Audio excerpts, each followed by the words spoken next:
Salam Rahayu. Jangan tonton video ini jika kamu sendirian. Kidandong akan menceritakan kisah mistis yang berjudul Legenda Jenglot.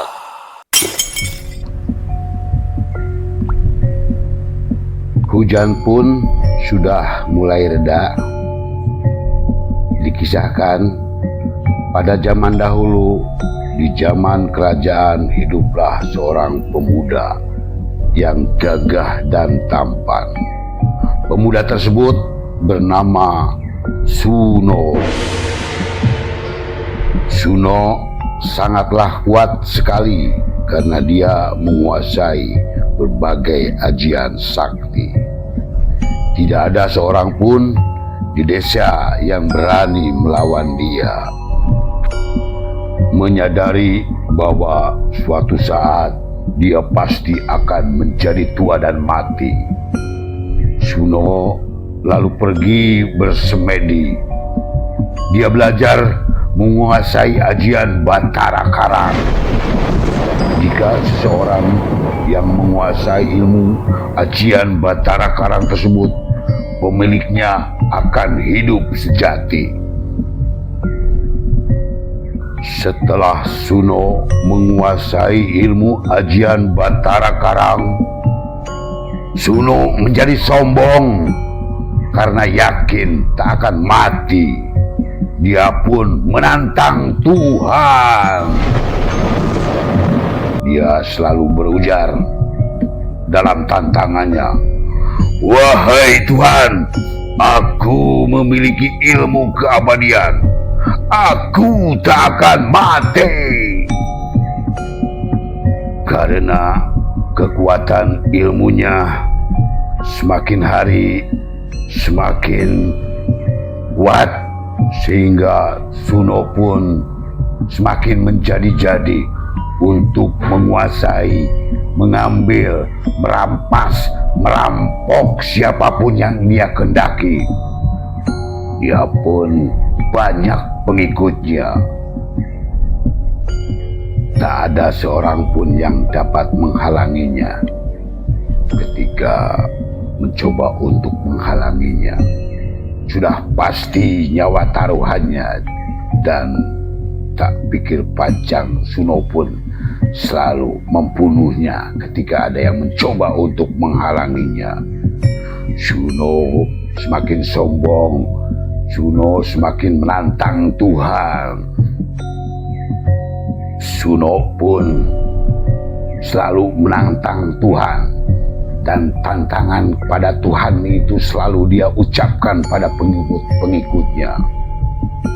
Yang dia ucapkan adalah, "Wahai Tuhan, Tuhan pun tak bisa mencabut nyawaku. Aku adalah manusia abadi." Memang tubuhnya kekal dan tidak mati, tapi Suno tetap menjadi tua. Dengan kondisi tua seperti itu, dia dikenal dengan nama Empu Suno. Semakin tua usianya, maka badan Empu Suno semakin pendek dan mengecil, hingga panjang badannya hanya tinggal 5 cm. Itu pun karena hidup selama beribu-ribu tahun. Empu Suno berubah menjadi jenglot yang tak bisa mati.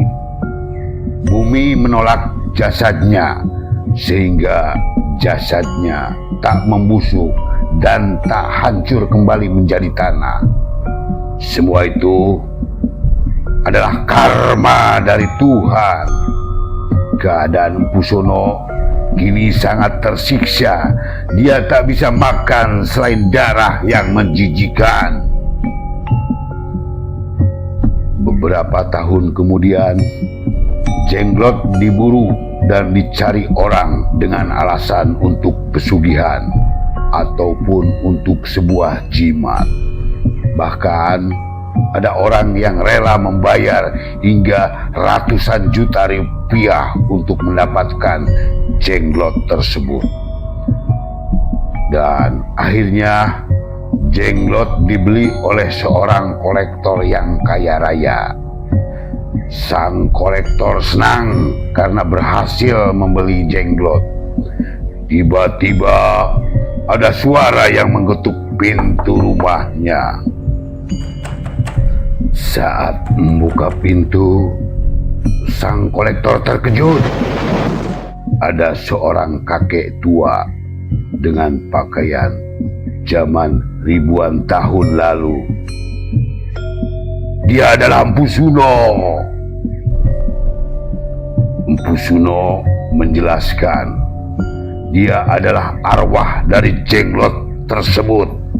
Dia meminta kepada sang kolektor supaya jasadnya yang berupa jenglot dikuburkan dan didoakan ampunan pada Tuhan.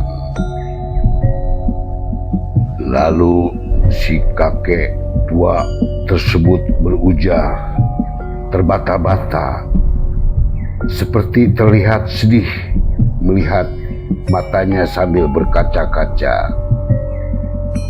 Setiap hari saya memohon ampunan kepada Tuhan supaya bisa mati dan jasadku diterima bumi. Sang kolektor merasa kasihan setelah dia mendengar cerita Empu Suno. Esok harinya, sang kolektor menggali sebuah lubang dan menguburkan jenglot yang dibelinya. Setelah menguburkannya, sang kolektor berdoa, "Semoga kau bisa beristirahat dengan tenang, Empu." Setelah menguburkan jenglot, sang kolektor berdoa memohon ampunan kepada Tuhan untuk Empu Suno. Setelah ribuan tahun menderita, akhirnya jasad Empu Suno diterima bumi.